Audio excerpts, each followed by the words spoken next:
Hey guys, and welcome to QualityShot. And once again, I'm really pleased to be joined by Amy Lundy, who's actually just fresh from coming back from the Miami Open. So I thought a perfect opportunity to catch up with her, talk the Miami Open, some of the players that have been playing particularly well, some who maybe haven't been playing as well as we would have thought, and of course, some of the talking points.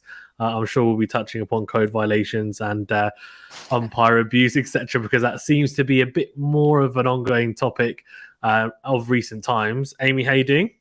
I'm well, thank you. A little tired from the week there, but it was a lot of fun, hard work, and I really enjoyed the warm weather. Yeah, I saw some of the pictures. Looks really nice, the weather there. So, yeah, I hope you enjoyed that, and obviously watching tennis, of course, as well. You mentioned, like we were just talking actually about the fact that it's moved venues. In the Miami Open in 2019. Do you want to just give a little bit of an insight into like what the atmosphere was like for you as well? Because I know you've been to the event before and after the change. So a little bit of insight as a spectator and also like your opinion on how it's been as well, the atmosphere, etc. Yeah, the old location was down in Key Biscayne, which had a more tropical, true Miami feel. You were surrounded by water. You had to take this big bridge out there and you could see like all these beautiful colors of this turquoise water and all that. The stadium down there in Crandon Park, which is part of a state park, was great. It had a really good design and fans really felt that they were close, that people just raved about the atmosphere of that stadium. However, the outer courts were a little sketchy, rinky dink, and the whole place had kind of fallen into disrepair. And there's a family, a Florida family, that had dibs on it. It's complicated and you can read up on it, but basically they controlled the land and they had to sign off on any improvements or expansions. And the head of the family, the patriarch, is a guy by the name of Bruce Matheson. He did not want to sign off on this stuff. And the corporate IMG, they own the tournament. And it was a standoff and an impasse, and there were lawsuits. And ultimately, they moved the event to the football stadium where the Miami Dolphins play. And it's a tennis tournament in the Hard Rock Stadium, which is crazy. It just doesn't feel right from a tennis perspective to me. The outer courts are okay. They're people say they're in a parking lot. It's true. This isn't anywhere near the beach really, so it has a very not even suburban, almost exurban feel. And just like there's Walmart across the street, it's very and now they're building a racetrack there for Formula One. So there was a lot of construction. You could smell the asphalt being poured. They lay down AstroTurf in this new area, and there were bubbles and wrinkles in the AstroTurf, so it wasn't executed properly. So there were trip hazards. The food was pretty good. And when I left, the day I left, there was kind of a festival type atmosphere. So the fans weren't going to let this get them down. But I think the whole thing could be executed better, and I have some ideas of how to do it. I just with the corporate interest and the standoff with this family, I don't know that it's ever going to happen. Yeah, sounds like some wrinkles, but I think he's getting in touch, Amy. You've got the ideas, get in touch, and hopefully they can get implemented for sure. I like the ex-urban as well. I might have to use that as a good Yeah. one. But yeah, it's interesting because I will actually do some reading up on it because I haven't read up on it completely. To be fair, on I guess the more political side of it and the kind of intricacies behind what's gone on, but it's just interesting, obviously, the move of the stadium. And I know there's been a few players that have been relatively vocal about preferring the old venue as well. And interestingly, I guess maybe they feel like it's lost a bit of its kind of soul, maybe a kind of atmosphere to what it Yeah. was there before. And sometimes that can happen when you move, and there are, I guess, like teething issues in the first couple of years to kind of really gain back the atmosphere that they're looking for. So hopefully that happens. But Yeah, it'll be interesting. Miami is a great city. It's a wonderful, diverse, vibrant city, and you do not feel like you're in Miami, and you may not actually be. The address might be like Opelika or Miami Gardens or Hollywood, Florida. I'm not sure what the actual address is, but it does not feel Miami right now. It feels like you could be in any exurb USA. And the old place had the Miami feel, and it's you could take this tournament out of that city, and probably put on a better tournament somewhere else. I mean, I know you could, but the question is, Miami is such a great place.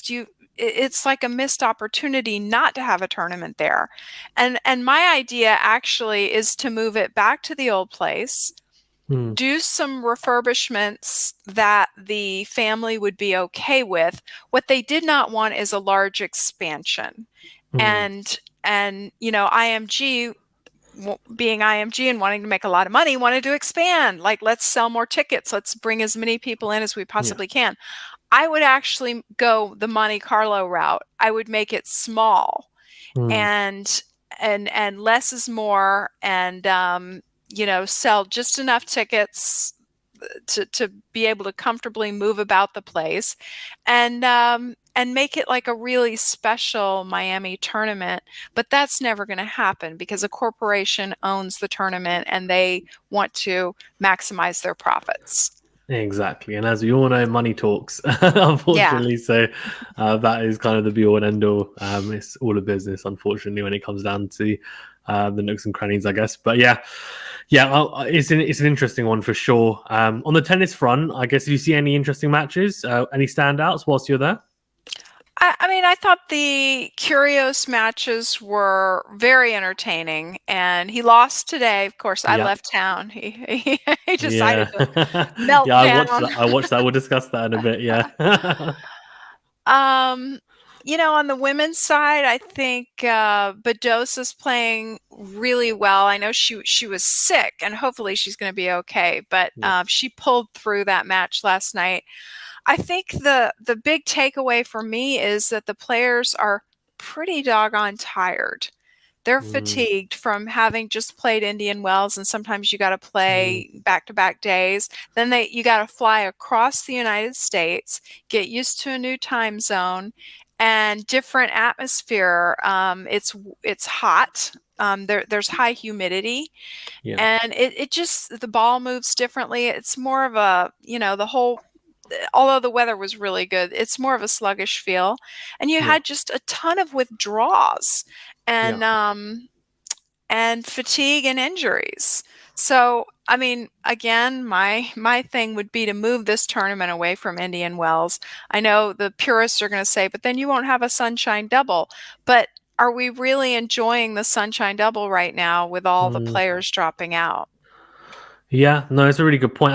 The thing is, the turnaround is so short. Like, Yeah. it's crazy. Like, if you make the final there, I'm so surprised that Fritz is like got this far. So, like, I would have just expected with the ankle injury as well, and like the niggle. I was just thinking, I wouldn't be surprised if he just goes out in the first or second round. Like, he's got Kekmanovic next as well, and he's in really good form. And I still thinking, I'm just like, I don't think he's going to win that. I can't see how physically he's going to be able to get through it. And yeah, I mean, I don't know whether they just move it back a week, or then they have to reshuffle the schedule, or whether they even moved it back half. I don't know. It's a really, really strange one. But I mean, Swiatek, I mean, I don't know how she's playing so well. She's, won in Doha, and obviously won in Indian Wells, and now she's really good here. Hmm. So I was just absolutely freaked, to be fair, the way she's playing at the moment. So that's great to see. But yeah, agreed. I think some of the players obviously looking sluggish, and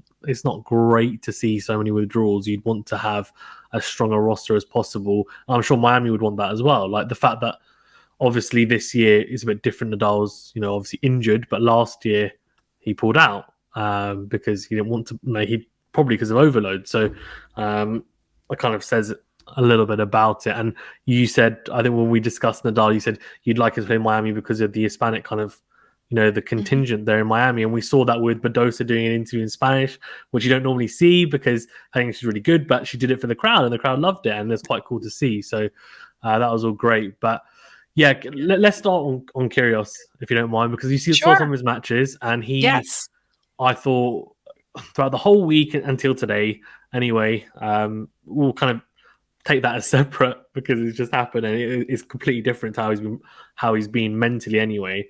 I read your article as well. Very cool, calm, and collected he has been throughout the whole tournament until today. Completely different mentality. He looked really happy on court, and you just thought, oh, hello. Has he turned a bit of a corner?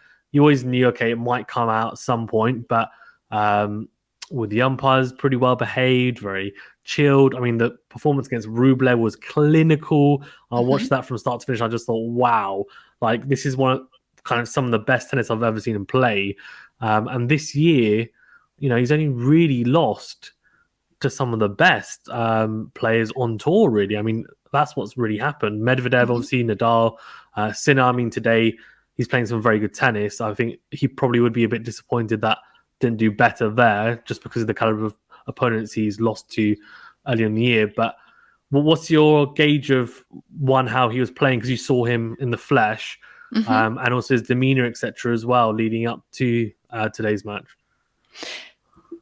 I learned a lot about Nick Kyrgios. For one thing, I learned that he's a super bright guy and he's sensitive and very introspective, and he is trying very hard to tame the demons. And some days the demons win, and that was what happened today. His personal life, including his relationships with his girlfriend and his friends and his parents and his family, are all crucially important to him. So he does need to have that. And he also, excuse me, he also needs time off. And he's given a lot of thought to exactly how much he wants to play. He mentioned that he's been on tour for 9 years now, believe it or not. So he likes to take time off. So he's going to skip clay season and feel really good about that and come back for grass. And what else did I learn? I mean, just that he has it in him to play really well.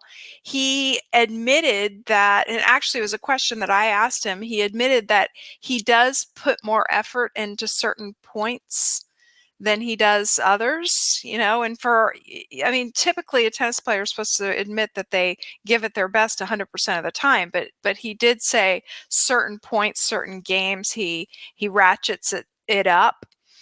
And he is, the final thought is just that he is well aware of what he means to tennis. He is exciting and he owns that and he's proud of that and he fills stadiums. So I think he maybe bears some of that burden on his shoulders to play well, and ultimately that may be what shakes him up. But I'm not a psychologist or a therapist, so he'll have to deal with that on his own, but he is trying, and he said as much. Okay. So you said you asked him some questions. Did you talk to him on behalf of the media then, I'm assuming? Yeah. Was it in person or like? It was in person. It was in a press conference situation. Oh yeah, of course. Okay. Okay, cool. That would have been interesting, actually. Love to be a fly on the wall there.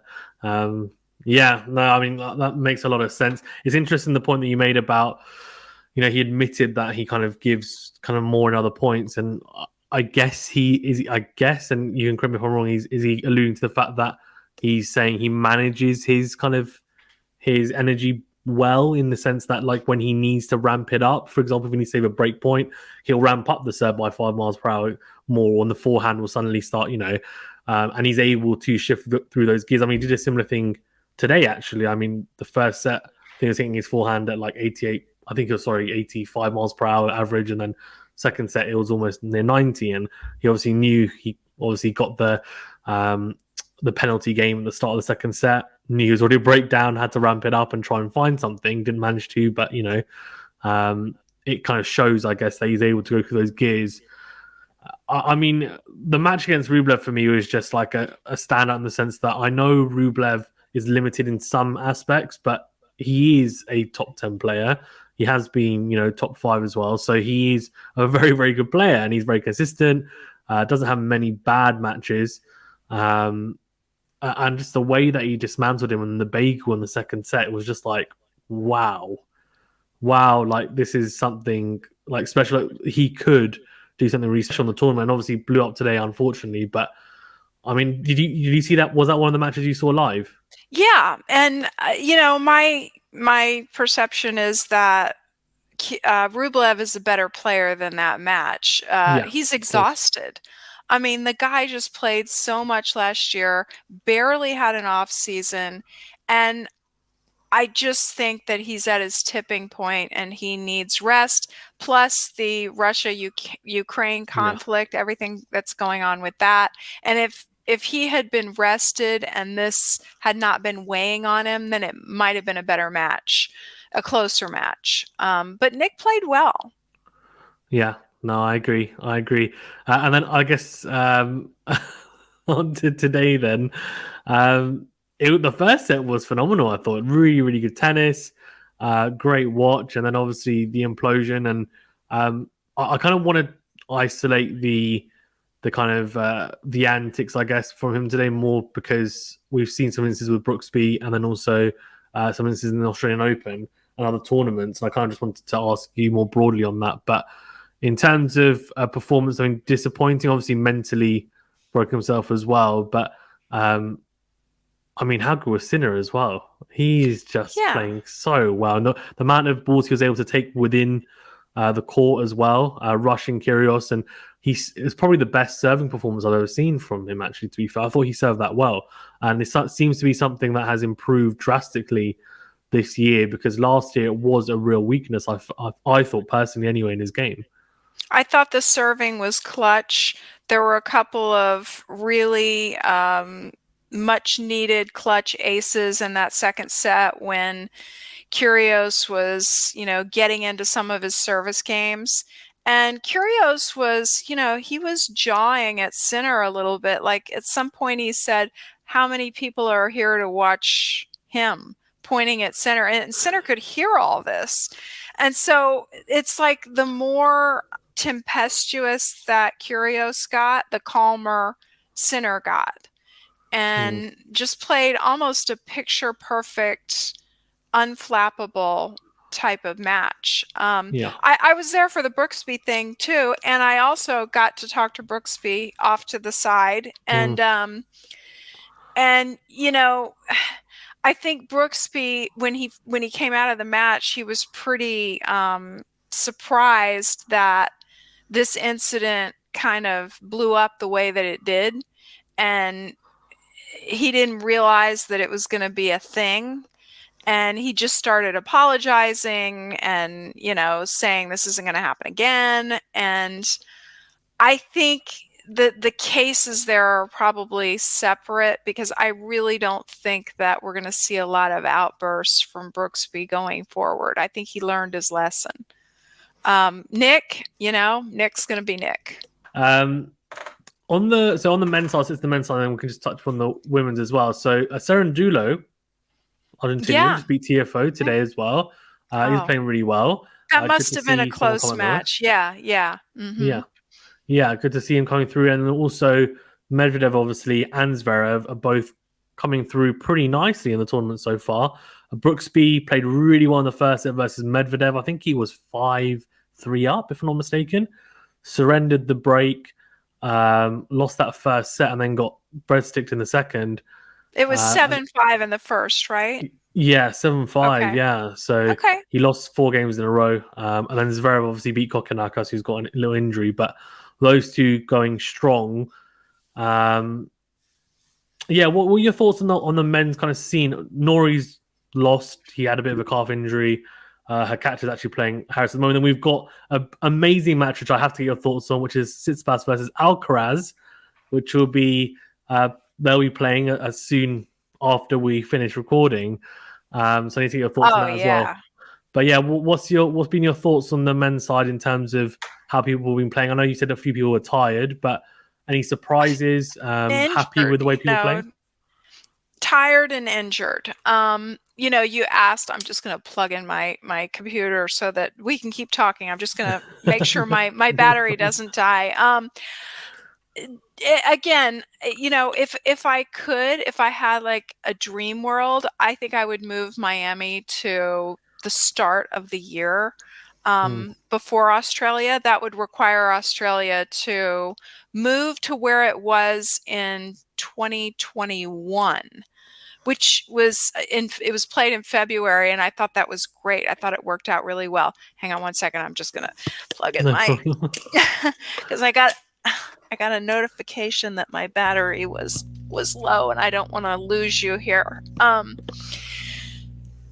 So we're the players are doing the best they can, but I don't feel like we're getting the highest quality, because so many people are tired and injured. But I will say that Medvedev, because he lost earlier in Indian Wells, he's had a lot of rest. He's looking good.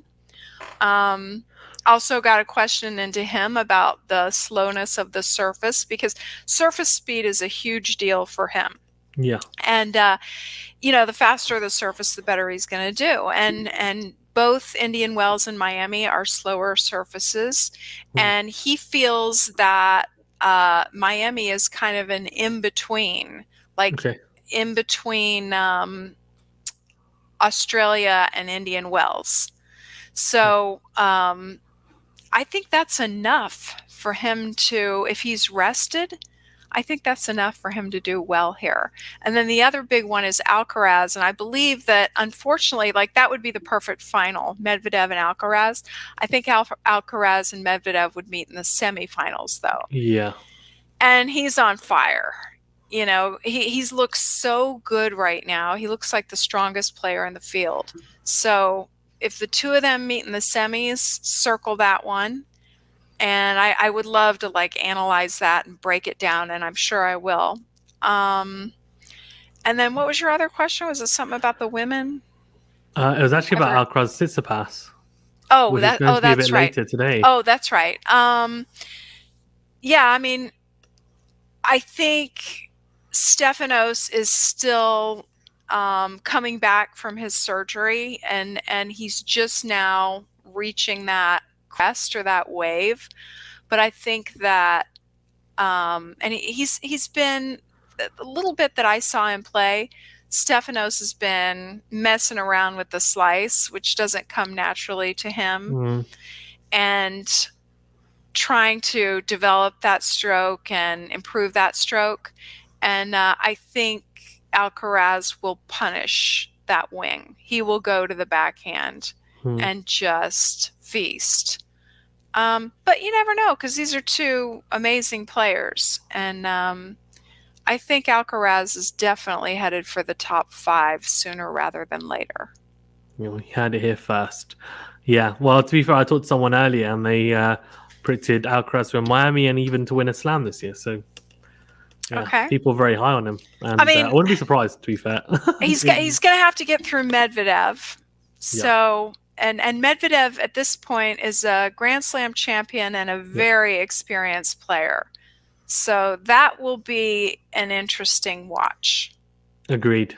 Let's see how he gets on with Tsitsipas. Yeah, if it happens, with Tsitsipas, though, considering that it's a replay of the US Open tie, isn't it? Well, obviously they had that fantastic match and Alcaraz pipped him. So I'm sure Tsitsipas will be looking to get some revenge. And then last on the men's, Kecmanovic has been in some really good form, the Serbian, out of nowhere. I say out of nowhere because no one really expected him to do as well as he has done so far this year, but he's been playing some really good tennis, and he's playing the new world champion Fritz as well next. But have you been impressed? Did you see any of his matches live as well? I did not, but I watched the whole Fritz Kekmanovic match from Indian Wells. And I think, where's Kek fam? I'm ready for this guy to get like a huge Serbian base following. Although he's a very different player. Well, not very, but he's a different player than Novak. But yeah, he's a tough out. I mean, this guy like Novak, he does not go down easy. So it'll be interesting to see the rematch with Fritz. I wouldn't relish that if I were Taylor. Yeah, I agree, especially given how tired he must be as well. Yeah, it'll be an interesting one. And then on the women's, I mean, I mentioned briefly about Swiatek, how well she's been playing. I mean, she's playing some phenomenal tennis right now. Yeah. Great to see her playing so well on the hard courts. Obviously now number one. I haven't actually spoken to you since Ash Barty retired, so that was obviously a big shock. Sad to see, but happy for her considering obviously that's what she wants. Yes. Yeah, maybe we'll have a discussion on that later. Actually, I completely forgot. There's so much going on in the tennis world. Badosa, you mentioned as well. She's been playing really well. Obviously, won Indian Wells about 6 months ago in Miami. Here, she's doing pretty well and did well a week and a half ago anyway in Indian Wells. Made the semis there. And Bencic finally finding some form, which is nice to see. But for me, good to see Osaka back in a bit of form as well. Totally. And she's got what I can only describe as a blockbuster match against Collins, which is again at the same time I think is a Tsitsipas Alcaraz match a bit later on today. That is going to be power from the back of the court. But what have you thought of Osaka in this tournament? Are we seeing her find and recapture a bit of form? Yeah. I thought her timing on her ground strokes looked really good, like about as good as I've seen it since she won her last Grand Slam. So, you never know with Naomi. She admitted it was either before the tournament or after her first match that she actually started seeing a therapist now for the first time just now after the Indian Wells incident, which is great. And that'll only help her. So it's wonderful. I mean, it's awesome. I think that I know Danielle's game pretty well. I know that you can get errors out of her. Like it's a power versus power, but whoever is the most patient and puts the ball in the court and is a brick wall and doesn't pull the trigger too soon, that person will emerge. And I mean, that's not typically Danielle. but then again, she's from Florida, so she's got she's at home, so she's comfortable. Yeah, agreed. I think if both are playing their best, I think she might just lose as well on the serve return dynamic. I think Osaka's slightly better in both those facets as well. But Collins is very exciting. She's got a lot of power, as you said, and with the home crowd behind her, we've seen what she can do. Definitely wouldn't be a shock if she was to beat Osaka, but would be, I think, somewhat a small surprise given how well Osaka's been playing. But good to see her back in some good form. Do we know what was wrong with Badosa? Because I was watching her last night and she looked really like she was going to throw up. I'm not sure, to be perfectly honest with you. I think maybe I mean, I don't want to say that she had like a cold or anything, because from what I know, if any players have any type of symptoms like that, they're not allowed to play because of obviously what's been going on with COVID, etc. Because Sinner, I think, in Indian Wells, that's why he withdrew. So he felt a bit under the weather, and they're like, you can't play because you have symptoms, even though it doesn't matter if he tests negative, etc. They're just like, you can't play basically because they don't want to risk the tournament, I would assume. But heat stroke maybe, and we've seen that in a couple of tournaments this year. I mean, Australian Open, Nadal obviously had that against Shapovalov in the Australian Open. It could be something to do with that maybe, but hopefully, as you said, she's kind of not going to be ill against Pegula. But I mean, she's one to look out for sure. Swiatek, I mean, how impressive has she been, Amy? I mean, terrific in the last few weeks. she's moving so well, and this speed of court really suits her, I think, because it's not as fast as Australia, and it's slow. It's not quite as slow as clay, but I think that she's just very fit. Mentally, she's in a good space, and she's very flexible and agile. She's been stretching for balls and controlling her racket. I mean, she's about as fit as anyone on tour right now, and injury free and in a good headspace. So yeah, I mean, the only factor would just be the fatigue factor, but she's young. Yeah, she is really young. I think sometimes we forget she's only 20 years of age, and she's a Grand Slam champion and multiple Masters tournament wins under her belt as well. She's very impressive, and now new one and one. So interesting to see how she holds that title as well. Bit of added pressure, but I'm sure she'll relish it. She's definitely, I think, mentally as well, seems to come into her own. I know she's a massive fan of Nadal, and they are on very good friendly terms. And I know she says that she looks up to him a lot. So not a bad person to look up to, I guess, if you're trying to hone your mental craft as well, for sure. Were you surprised by a couple of people falling early? I know you talked about Sabalenka in your kind of preview for the tournament, and Sakari as well. Were you surprised they both went out early? I know Sabalenka obviously hasn't been in great form, but surely it's just a matter of time until she kind of turns that around. And then with Sakari as well, she's kind of broke into the top five, made the final of Indian Wells a week or so ago. Were you surprised they both kind of exited the tournament early? I was more surprised about Sabalenka because Sakari went so deep at Indian Wells. I thought she might be tired, and she's a little more error prone on the forehand. Sabalenka, I thought for sure she would get it together and her serve would be unstoppable and she would feel really comfortable in Miami. But nope, nope. She's struggling right now.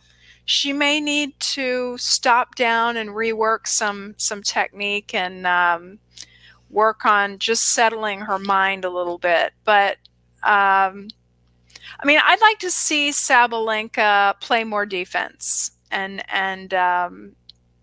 come into the net a little more, but like play defense when it's called for, you know, recognize that type of ball and don't try to turn a defensive ball into offense. And then with her height, I'd like to see her come into the net and volley more.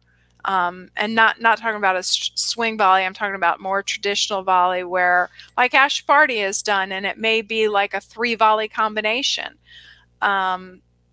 Sabalenka is an interesting player who has loads of potential. But I don't know what's going on with her serve right now and her second serve and the double faults. Yeah, only she can answer that. I think, to be fair, talked about it before, haven't we? And then also, it's funny because you said about the volleying, but she's a really good doubles player, so she can definitely volley. Yeah, but you know, I play singles and doubles, so this is something everybody always says. You always hear this, Yeah. like, well, she plays doubles, so she must be a good volleyer. But volleying in singles is so different because it really starts with the approach. So if you're playing doubles, you're already stationary. One person is already stationary at the net. You're not running in with an approach and then settling your legs, and that's actually exhausting in singles. So it's a different, you know, and you have far less margin in singles because you don't have that huge wide court. I think volleying in singles is a real skill that has to be honed, and you also have to develop a mentality that is away from doubles that, okay, I'm going to get past a certain number of times, but one pass is only 1 point. And, you know, I've got to come in and apply pressure until such point that it's not working for me anymore. But that would need to be, you know, you'd need to be losing more than 50% of the points to be able to say, not just get burned on a bad pass once or twice. So it's something you have to commit to. It's a lifestyle. It's a state of mind, and also the footwork and the technique and the margins are very different than in doubles. No, you make a really good point. I stand corrected. Yeah. Well, you're not the only one. Like, they even say it, the commentators even say it on TV. And then I know, because I play and I try to do it. And I realize how much more physical and complicated volleying in singles is than it is in doubles, where you're standing there, you're hopping, and you move and you cover this little space and your partner's got the other space. No, I agree. I should know better because similar to you, I guess, as well. So yeah, I mean, doubles volleying is a lot easier, and I think you made the good point, which is because you're stationary. When I do try it out in singles, there's something that I'm actually. That's one of the things that I do. I'm not a pro tennis player, but I continually try to improve my net game and actually serve volley, because I've got decent volley for my level. Sorry, decent serve for my level. And I think I should be coming in behind it to volley a lot of the time, and I'm not. So I try to do it. Doesn't always work, but something to work on. It definitely, it can be tiring at times, and it's completely different to doubles. So no, you definitely have a good point there, and I'm sure it's something hopefully that she'll work on, because with her serve when it is firing, I think you make a really good point that she would be able to finish off some points to the net. As you said, it might not be the first volley that wins the point, but she'll be able to be on the front foot straight away. And I think that's something she needs to do. And I guess it's more importantly is working on the transition game, I guess, isn't it? More than anything, the movement to the net. And then if she's in a solid position, split step, and then able to volley effectively from that position where she's given herself plenty of time. So yeah, hopefully something she can add to her game, and hopefully she's listening to this and she'll do it. Yeah, right. Exactly. In her spare time. Exactly. I'll upload it onto TikTok, then she might watch it. I know she's massive on TikTok. I think just quickly then before we move on to just see if I could quickly ask you another question. I know we've got a little bit of time pressure as well, which is fine. In terms of winners for the rest of the tournament, though, from what you've seen so far, I don't think I asked your predictions anyway. I don't think we spoke before the tournament. So who are you backing? You're welcome to change your answer. I've read your article as well. But from what you've seen form-wise, who are you thinking are going to take the titles? I picked Medvedev pre-tournament, and it's really hard to pick against Alcaraz right now because he's playing so well. But I think I want to stick with Medvedev, because if I try to just envision a match between the two of them, I think Medvedev has just this much more experience. But that is like a pick-em, type of scenario. On the women's side, I believe I picked Badosa. And,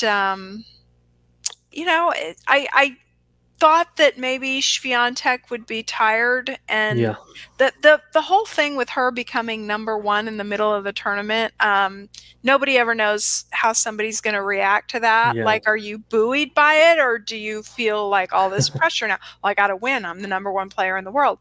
I don't know. It'll be interesting to see, but I do know that her tennis is number one player in the world level tennis right now. So I'll stick with Badosa, I guess, because I really like her as a player, but it wouldn't surprise me to see Swiatek. What about you? Who are your picks? I had picked.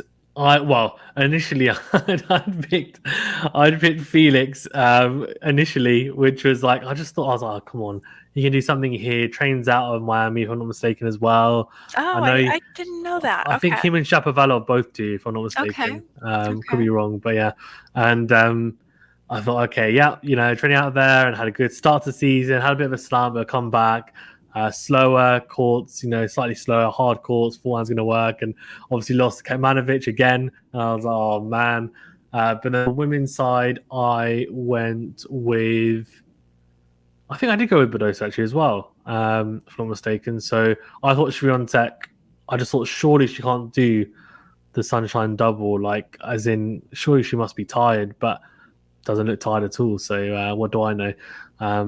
Who knows? But I love the way Badosa plays though. Like you, I just think she's so exciting to watch, and I can Yeah. see why there was so much excitement around her after her junior career, and obviously it was a shame what happened in terms of her not kind of being able to handle it understandably as well, and kind of having to go through some mental struggles. But good to see her back healthy mentally and physically as well, and playing some phenomenal tennis. And yeah, she is just so exciting. And yeah, hopefully that continues for sure. But yeah, we'll see. Alcaraz, I think he's there. I mean, I think I picked him to make the semis or final.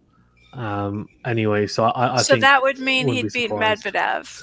Yeah, I just I don't know. We'll see. I Yeah, think yeah, totally. I mean, it's a two different styles, and normally I favor the Alcaraz style, which is more all court. So yes, why yeah. would I pick Medvedev? I guess just the experience. But Yeah. boy, what a great matchup. Can't wait for Yeah. that if it happens. If it happens. Sorry, Steph. Sorry. Yeah. Yeah. So especially got no chance now. But no, yeah, Medvedev.